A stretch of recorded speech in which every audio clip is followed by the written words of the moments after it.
Притолк извештајот за напредокот на Македонија на известувачот Томас Вајц нападнат со 313 амандмани. Според дописникот на МИА од Брисел, најголеми забелешки имаат бугарските и грчките европратеници. Повеќе од нив да објаснуваат или дополнуваат некои делови од документот, но има и такви со кои во извештајот се вметнуваат нови содржини или оценки.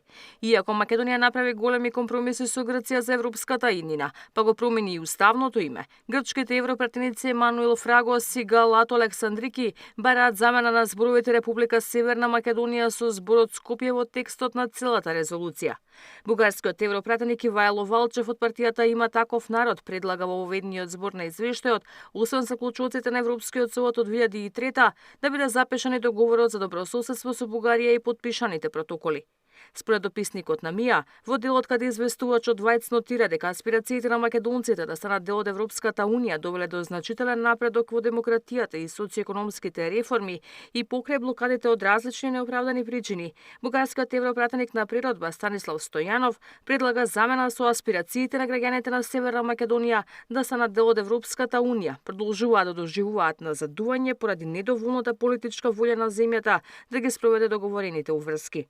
Валчев има поднесен и амандман за додавање на точка која би гласела со оглед на тоа што изнаоѓањето заеднички наратив за заедничката историја е неопходна основа врз Бугарија и Северна Македонија треба да ги градат своите односи и дека односот меѓу идните генерации на Македонија и Бугарија ќе биде одраз на образовните процеси во двете земји.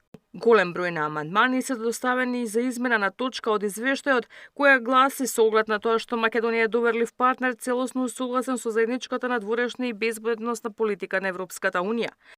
Но дел од европратениците не сметаат дека Македонија е целосно согласена и забележуваат за поставеноста и воздржаноста во однос на резолуцијата на Генералното собрание на Обединетите нации.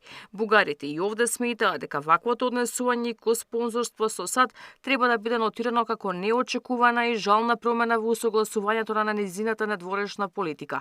Во однос на уставните измени, авторот на извештајот пишува и дека Македонија треба да ги усвои неспроведените уставни измени во согласно со низините заложби, за да можат веднаш да започнат пристапните преговори.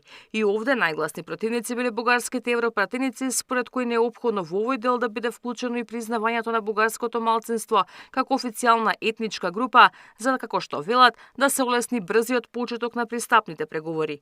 Измени се бараат и за планот за раст, реформите, борбата против корупцијата, општествената поларизација и правата. Изјаснувањето по предложените амандмани и по самиот предлог извештај на земјава од страна на членовите на АФЕТ е предвидено за 13 мај. Ивана Соколовиќ најдова, Сител телевизија.